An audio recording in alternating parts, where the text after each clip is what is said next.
Hi friends, welcome to my channel Solve Maths Easily. In this video, we are going to solve Cardva Explore Mathematics of Class 8 और हम solve कर रहे थे chapter number 12 understanding quadrilateral, जिसमें मैंने 12.1 और 12.2 को सॉल्व कर दिया है। तो आज हम सॉल्व करेंगे 12.3। तो चलिए स्टार्ट करते हैं।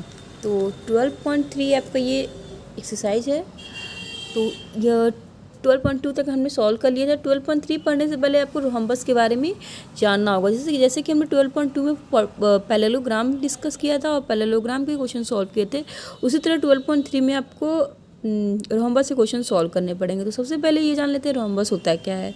ठीक है, जैसे मैंने पहले बताया है कि quadrilateral whose all sides are parallel, ठीक है, हाउ साइड्स आर इक्वल और कॉल्ड रोहम्बस। ठीक है, एक क्वाड्रिलेटरल जिसका क्या हो, सारे साइड्स क्या हो, इक्वल होते हैं। ठीक है, उन्हें हम रोहम्बस बोलते हैं। ठीक है, इक्वल और पैरेलल भी होते हैं। तो आपकी बुक में क्या दिया है कि it has all the property of a parallelogram. Means parallelogram के अपोजिट साइड्स इक्वल होते हैं, इसके भी अपोजिट साइड्स इक्वल होते हैं।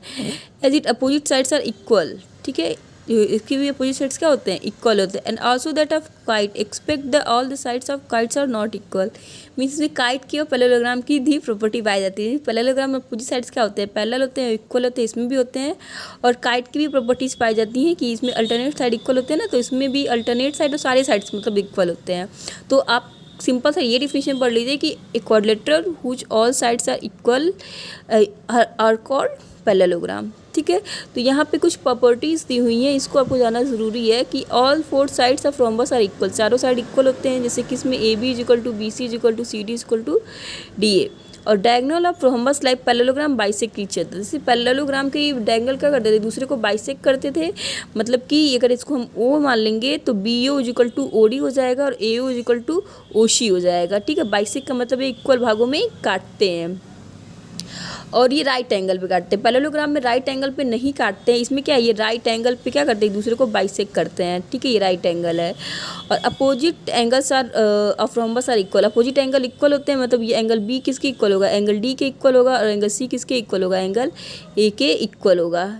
ठीक है, एडजेसेंट एंगल आर सप्लीमेंट्री। उसी तरह है जो एडजेसेंट एंगल मतलब अगल बगल के एंगल को जोड़ने पे क्या होंगे, 180 डिग्री होंगे। सप्लीमेंट्री का एंगल मतलब होता है 180 डिग्री। ठीक है, तो इस थ्योरम को देखिए यहाँ पे प्रूफ किया। थ्योरम मैं प्रूफ करना आपको नहीं दिखाती हूँ, हम डायरेक्ट चलते हैं क्वेश्चन पे।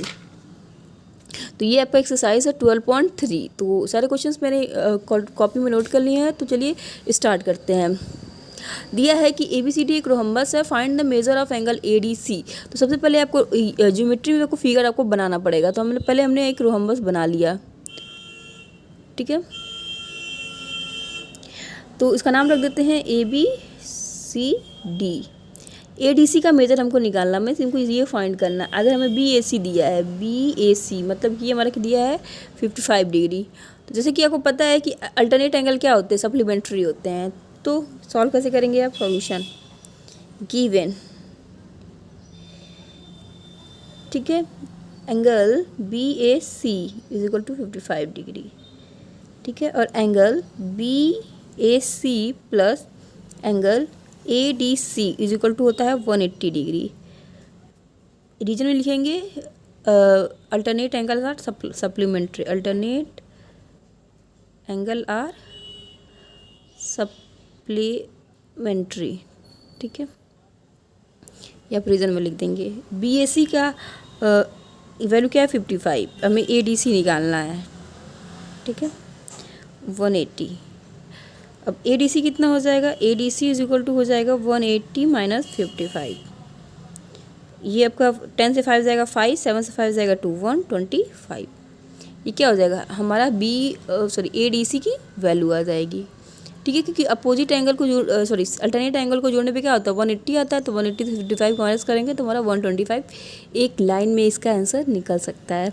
ठीक है, चलिए आई होप कि ये समझ में आया होगा। तो हम नेक्स्ट क्वेश्चन पे बढ़ते हैं। नेक्स्ट क्वेश्चन आपका कह रहा है कि ABCD क्या है, एक रोहम्बस है हुज डायगोनल इंटरसेक्ट एट 2। तो सबसे पहले हम बना लेते हैं। ठीक है,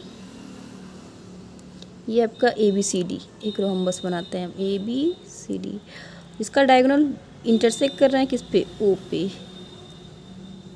ठीक है, और AB की वैल्यू दी हुई है 10 सेंटीमीटर। डायगोनल BD की वैल्यू दी हुई है BD कि 16 सेंटीमीटर। तो देखिए आपको पता है कि ये इसके इक्वल होगा, हम पढ़ा हुआ, तो ये 16 पूरा है तो ये 8 हो जाएगा और ये भी क्या हो जाएगा 8 हो जाएगा। ठीक है, क्योंकि इसमें दिया नहीं, इसमें इंटरसेक्ट लिखा, लिखा क्या है मतलब हमको ये पता है कि ये क्या करते हैं बाइसेक्ट करते हैं। तो हमें ये पता चल गया find the length of other diagonal, मतलब AC की हमको लेंथ फाइंड करनी है। सॉल्यूशन टू फाइंड, हमें क्या फाइंड करना है AC।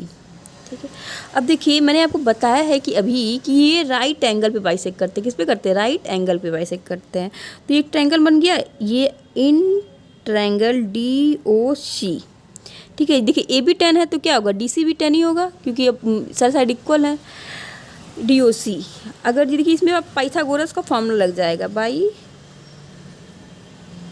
Pythagoras theorem. ठीक है, क्या कहता है पाइथागोरस का थ्योरम कि हाइपोटेनस का स्क्वायर, जो राइट एंगल के सामने वाला साइड होता है वो हाइपोटेनस होता है। राइट एंगल ये है, इसके सामने क्या है DC, मतलब कि हमारा हो जाएगा DC स्क्वायर इक्वल टू क्या हो जाएगा, और ट्रायंगल में क्या बचा DO square plus OC square. DC की वैल्यू हमें पता है कितना है 10 का स्क्वायर, और DO की वैल्यू में पता है 8 है, 8 का स्क्वायर प्लस हमें OC की वैल्यू निकालनी है। 10 का स्क्वायर करेंगे तो हमारा 100 हो जाएगा, और 8 का स्क्वायर करेंगे तो 64 प्लस DC स्क्वायर।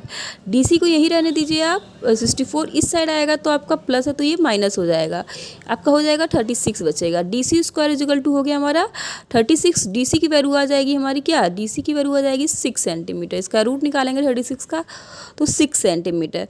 अब देखिए आपकी वैल्यू पर चल गई क्या लिखा है मैंने OC है बाबा, ये D लग रहा था। OC की वैल्यू निकाली हमने, OC की वैल्यू कितनी हो गई हमारी 6 सेंटीमीटर। तो OC 6 है, अगर हमारा 6 निकल गया तो ये भी क्या होगा 6 होगा, क्योंकि बाइसेक्ट करते हैं।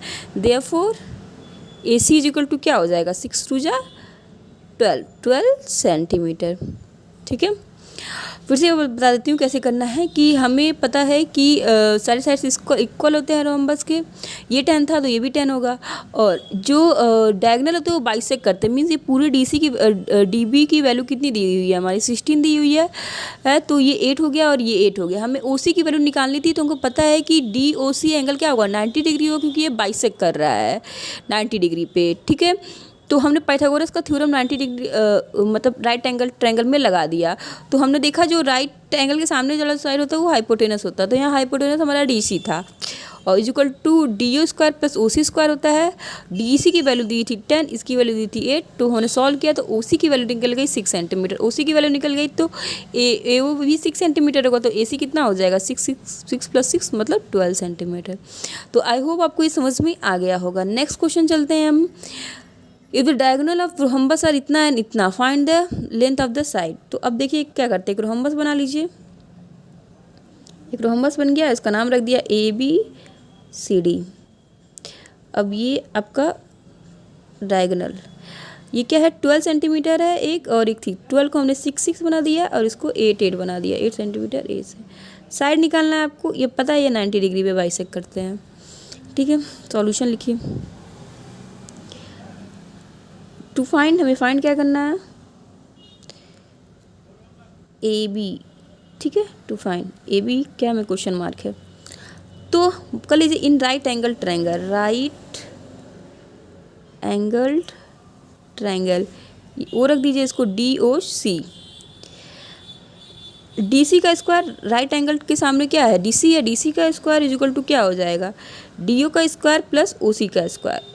DC की वैल्यू हमें पता करनी है, पता नहीं है। DO की वैल्यू हमें पता है 6 है, और OC की वैल्यू हमें पता है क्या है OC। देखिए O और C मतलब 8 है, 8 का ऐसा 6 इज़ कितना 36 और 8 8 जा 64, ये हो जाएगा 100।